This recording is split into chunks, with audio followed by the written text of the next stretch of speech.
আপনি আপনার সন্তানকে সঠিক শিক্ষা দিতে চান, তাকে সুন্দরভাবে গড়ে তুলতে চান, তাকে মানুষের মতো মানুষ করতে চান। আপনি সবাই চাই যে আমাদের বাড়ির ছোট্ট শিশু যেন সুন্দর শিক্ষা নিয়ে গড়ে ওঠে, সুন্দরভাবে যেন তার জীবন হয়, সে সুন্দর আদর্শ, সুন্দর শিক্ষা নিয়ে যেন নিজের জীবনকে পরিচালিত করতে পারে। এবং আমরা একটা সময় পর ব্যথিত হই যে আমরা আমাদের সন্তানকে ঠিকভাবে মানুষ করতে পারলাম না। আমাদের শিক্ষার মধ্যে হয়তো কোনো কমি ছিল, যার জন্য আজকে আমার সন্তান কুপথে বিপথে সে পরিচালিত হয়ে গেছে।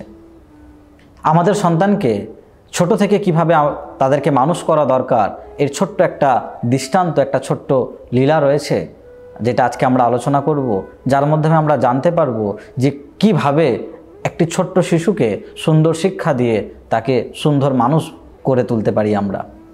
এক ছোট্ট বালক যখন তার অন্নপ্রাশন হচ্ছে, অন্নপ্রাশনের সময় আমাদের একটা বাঙালিদের প্রথা রয়েছে, যেখানে শিশুর সামনে বহু বিষয় রাখা থাকে, বহু বস্তু রাখা থাকে, অর্থ রাখা থাকে, বই রাখা থাকে, বহু কিছু আকর্ষণীয় বস্তু রাখা থাকে। শিশু খুব সুন্দরভাবে তিনি দোনমনো করতে করতে কোনো একটা বস্তুতে স্পর্শ করেন এবং সেটা থেকে আমরা নির্ধারণ করি যে হয়তো এই বস্তুতেই তার আগ্রহ রয়েছে। যদি তিনি অর্থতে স্পর্শ করেন তাহলে তিনি বড় বিজনেসম্যান হবে, যদি তিনি কোনো গ্রন্থকে স্পর্শ করে তাহলে তিনি বড় বিদ্বান হবেন।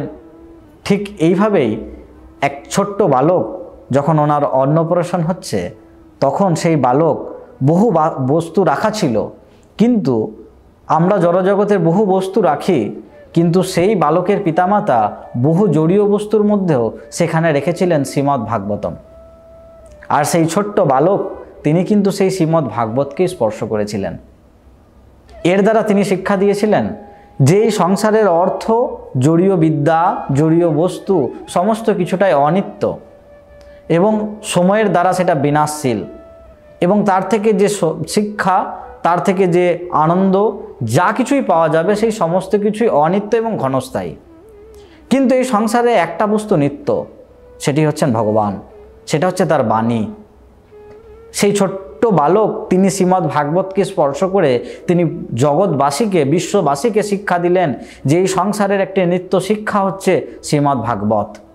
সেই ভাগবতের শিক্ষা অনুসারে যদি আপনি আমাদের সন্তানকে সেই শিক্ষা প্রদান করি, সেই শিক্ষা অনুযায়ী, ভাগবতের আদেশ উপদেশ অনুযায়ী যদি একটা ছোট্ট শিশুকে যদি গড়ে তোলা হয়, তাহলে সে প্রকৃত মানুষ হয়ে উঠতে পারবে। যদি আমরা সেই শিক্ষা তাকে প্রদান করতে না পারি, যদি তাকে অনিত্য বস্তু, অনিত্য বিদ্যা, জড়ীয় বিদ্যার দিকে তাকে যদি ঠেলে দিই, তাহলে সে একটা সময় পর সে কুপথে পরিচালিত হয়ে যাবে। এই ছোট্ট শিক্ষাটি আমাদেরকে দিয়েছিলেন শ্রী চৈতন্য মহাপ্রভু। বাল্যকালে যখন ওনার অন্নপ্রাশন হচ্ছে, তিনি বহু বস্তু থাকার সত্ত্বেও তিনি শ্রীমদ্ ভাগবতকে স্পর্শ করে আমাদেরকে শিক্ষা দিয়েছিলেন যে তুমি যদি তোমার সন্তানকে সুন্দরভাবে গড়ে তুলতে চাও, তাহলে ভাগবতের শিক্ষা, বেদের শিক্ষা অনুসারে তুমি তাকে গড়ে তোলো, তাহলে তুমি তার থেকে ব্যথিত হবে না। হরে কৃষ্ণ।